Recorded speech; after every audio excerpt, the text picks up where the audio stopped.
Vážené dámy, páni, milí priatelia, je pre mňa potešením, že môžem pri tejto výnimočnej príležitosti v tento krásny večer povedať niekoľko slov.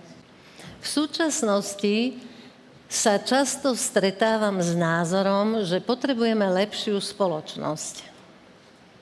Nikto nám ju neprinesie. Sme zodpovední za to, čo sa deje. Za to dobré, aj za to zlé. Demokracia potrebuje demokratov, vyžaduje si však morálku a humanitu, povedal Masaryk. A nepoviem nič nové, keď dodám, že lepšiu spoločnosť môžu vytvoriť iba lepší ľudia.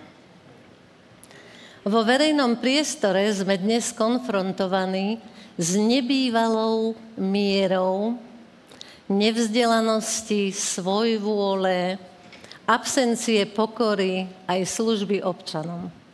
Podľa toho by sme mohli nadobudnúť presvedčenie, že sa ako spoločnosť uberáme úplne opačným smerom. Ale nie je to iba tak. Nádejou je pre mňa, a som za to vďačná, že môžem už roky byť svedkom tých stoviek pozitívnych a zmysluplných aktivít, ktoré sa dejú naprieč celým Slovenskom. Tvoria ich svojou prácou skvelí jednotlivci, mimovládne organizácie, komunitné centrá, firmy, starostovia, učitelia, aktivisti, dobrovoľníci. Všetci tí, ktorí vedia, že nič sa nezmení, pokiaľ sa o to nepričiníme.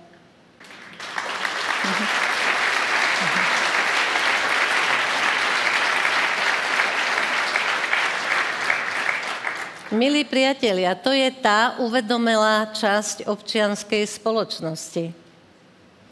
A je potrebné si to viac uvedomiť. Skutočné dobro je ako rastlina, ktorá aj keď rastie v betónovom múre, tak môže mať z roka na rok čoraz viac zelene. Roma Spirit, to sú dnes konkrétne čísla, hovoriace o spolupatričnosti. Je to tiež pochopenie, rešpekt, nádej, prijatie, otvorenosť a to najmä ľudskosť.